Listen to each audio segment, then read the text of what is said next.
days to kick on? It was definitely cold, but in terms of the wind, I didn't think it was anything crazy.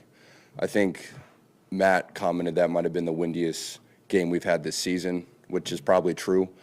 But kicking 8 seasons now, I've had worse conditions, and it did feel windy, but I felt like it wasn't affecting the ball as much, and that's what you got to figure out in the warm-up. Okay, it might feel really bad, but how much is it moving the football? So, yeah.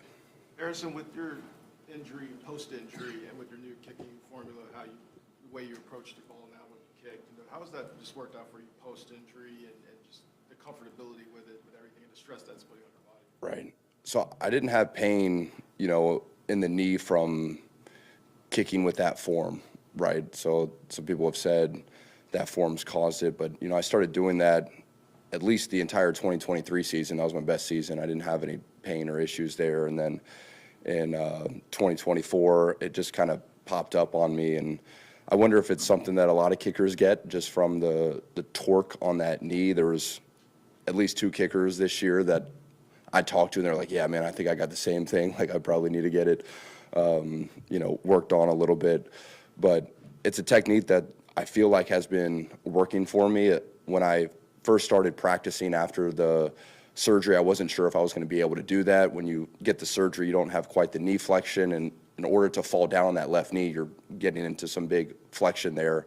So it's funny, for the first, couple times of kicking just on my own, I was skipping and I wasn't falling on that knee. And I was like, wow, okay, I guess I'm going back to this kind of like pre-ankle injury form. But as soon as I got put into a team, period situation, pressure's on, I was immediately falling down. I think I'm just reverting back to what I've been doing the last year or two and how I've been able to make pressure kicks. So when I get in that pressure situation, I just go back to falling down. Coach Joe said, you're not going to really change anything now, which makes sense. Right. Do you plan to, once you're through the games, to address maybe changing something in the offseason? Yeah, I think it'd be something good to do just as you get older, and why put added stress on your body. So that'll be a focal point. But when you have been kicking and doing something for so long and you want to change a technique, you really got to make sure it's good in the off season, so that when you get back into a pressure situation, right, you're not having to think about it and you're doing what you want to do. So I'll definitely work on it. But if I feel like next training camp, I'm not making kicks because I'm focused so much on the skipping through instead of falling down, I'll just keep doing what I'm doing to make the kick. And obviously last year when you had it, like you said, you had a career year. What is it about that form that you think helps you? I don't know. I think the most important part of kicking is ball contact, and the follow through I don't think matters as much. It's what's going on before and then right when you're making contact with the ball. And maybe it's just because I'm putting so much of a focus on that after I do kick the ball, I just fall down. I think, though, with the ankle injury, maybe I was a little bit more timid to put all that pressure and have the power and the strength to skip through after making contact with the ball. And maybe it was just subconsciously easier on my ankle if I just kind of fall down, right? Because if you look at the majority of my kicks, I plant and then all my energy just kind of goes down and my ankle kind of gives out a little bit. But sometimes in practice I'll skip through and it works out. And I think a lot of kicking is just the feel and focusing on making the kick, and whatever happens after the fact, I don't think matters as much as what's going on before it. This may or may not be related, but in what ways does kicking in the postseason sort of intensify or challenge your focus in ways that it doesn't in the regular season? I think the weather makes it difficult. I mean, if you're a Chiefs player, you got outdoor games. If you're playing at home and you have to deal with 20-degree weather and the ball doesn't fly as far. I think also, I believe 2019, we got the heater under the field. That's helped out a lot. But like the practice field doesn't have a heater underneath, so it can be very hard and difficult to perform and do what you've kind of been practicing all of the off season, all of training camp, when it's warm and sunny out and perfect field conditions. I think with the playoffs, as an outdoor team, you have to adapt a lot more to the wind, the field conditions. You have to change your expectations. The ball's not going to fly as far. So going out into a warm-up and expecting to hit the same distance of field goals and kickoffs, you're going to feel pretty demoralized when you go out and it's cold. So you got to change your expectations and do the best you can with that situation. But the more I just focus on what I can control and that ball contact, the better the results are. It doesn't help to be worried about the conditions, which are going to be there for both teams. Doesn't really require any change in mindset or anything like that, really, or it's?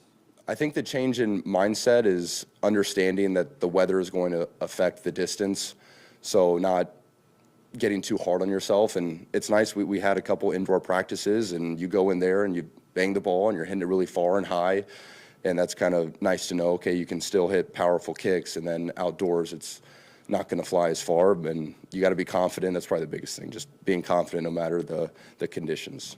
Last one, Todd. Harrison, I know you guys, you use an app or something, you check the wind, you're always doing Right. that stuff. This morning I was watching the weather, they said it's not gonna be windy. Can you verify that with your app?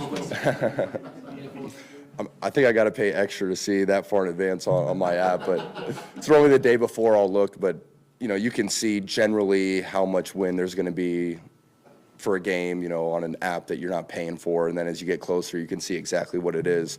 But it's helpful to know, how Arrowhead is lined up, what direction the wind's going to come in, and at least in Arrowhead, I don't know if it's because the stadium's so symmetrical, the wind on the field is opposite of what it is outside the stadium. And a lot of times I'll, look at that app, see the wind, and I'll tell Matt, going towards the tunnel, it's going to be in the face left to right away. Is at your back right to left, and it's normally spot on.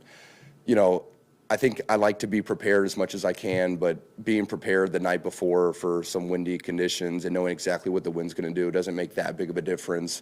I could just walk into the stadium and feel it, and maybe it's just a experiment I like to do. But I think the more you know, the more you can visualize it before the game and just, prepare as best you can. But once you get out there, you got to trust it, no matter if it's gusting or doing some crazy stuff. Trust what you did in the warm-up, your plan for where you're aiming or how the lean the ball is going to be. And as a punter, obviously, there's a lot more you got to deal with. When are you going to do a pooch punt? How are you going to drop the ball because the ball's moving in the air? There's a lot more that punters and obviously Matt have to deal with. I think that's why people say punters are more athletic than kickers. We just kick a still ball. They got to kick a moving ball. Thanks, Harrison. All right, thank you.